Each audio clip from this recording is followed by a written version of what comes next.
Hello, everyone, and welcome to Thorough Newspaper Analysis, which is brought to you by LawSikho. And first of all, there is this apology from our side because of the delay for today, as there was no electricity, so it was just not possible to record the video. Anyway, we'll be discussing one article today from the Hindu, which is titled as "The Best Shot Against COVID." So this article talks about all the available vaccines that we have in the current situation, and where are they coming from, and what are the requirements that are needed for these vaccines, and how do we have a long list of options from which we can choose our COVID vaccine. And second, we have the news in flash column. So if you're also preparing for judicial services examination, you can have a look at the Lord of the Courses, which is the judiciary test prep course from LawSikho. The link to this course is available in the description box below, and from the landing page itself, you can download free study material for your own help in preparation. Also, you can have a look at our other courses like for CLAT, All India Bar Exam for the next one, and SEBI, etc. This is the multiple choice question from yesterday's discussion. Former Japanese Prime Minister Shinzo Abe has recently been honored with which of the following awards? Your options are Bharat Ratna, Padma Vibhushan, Padma Bhushan, or Padma Shri. You can write down your answer in the comment section below. This is the descriptive question for the day. Government must build trust among the people to address the issue of vaccine hesitancy. Discuss. So while the mutants of COVID-19 virus have arrived as a new threat, the only viable option to fight against COVID is to develop vaccines. Now here what we are talking about the mutants, like the COVID-19 virus has had various types of mutations. That is, it has had changes in the way it actually behaves, and also changes in the way the virus forms a new formation.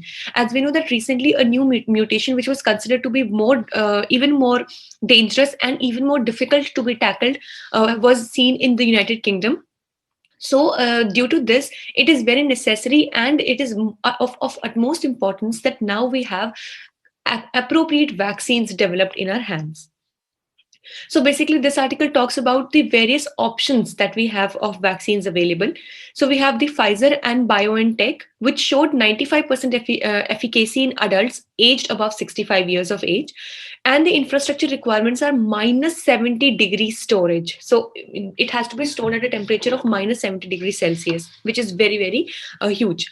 Then 29 deaths of elderly people with pre-existing illness following the administration of 42 doses in Norway was actually witnessed, due to which a lot of vaccine hesitancy has taken place in the case of Pfizer and BioNTech as well, because it is believed by the people that it is not accurate, and maybe administering this vaccine on themselves would be dangerous for their lives. So this and many other factors have caused vaccine hesitancy. So by vaccine hesitancy, we mean that the people on whom ultimately the vaccine has to be administered, they are reluctant or they're hesitant in taking any kind of vaccine due to a fear of maybe catching other kind of illness or losing their lives and similar things. Then we have Moderna and Johnson & Johnson, which has been developed in US. Now, please keep in mind that the names of these vaccines, their originating countries, and also which vaccine India is taking up. You have to remember all of this. It can be a very potential question in your prelims exam as well. So if we talk about Moderna and Johnson & Johnson, it was developed in US, and it is unlikely to be used in India due to high cost and complicated storage requirements. Then we have the Sputnik 5 coming from Russia. It is the first heterologous COVID-19 vaccine consisting of two components. So that is why it is called as the heterologous one. And so it has adenovirus-based vector vaccine. It is an adenovirus-based vector vaccine. It was released after phase 2 results only, and that is why it only had very small volunteers upon whom it was being administered. So Serbia, Argentina, Bolivia, Algeria, and Palestine have approved the use for Sputnik 5. Then we have the Oxford University's AstraZeneca. So it is a chimpanzee adenovirus vector vaccine. It had completed phase 3 and has been approved in India as well. And large placebo controlled trial of 23,848 volunteers in UK and Brazil has shown acceptable safety profile. So here the number of volunteers upon whom it had been tested is very huge. So that is why it is considered to be quite safer as compared to the other vaccines which are available. And this is currently produced by Serum Institute of India, which is known as Covishield in India. Then we have the Covaxin, which is developed by the Bharat Biotech. Again, it is an Indian company.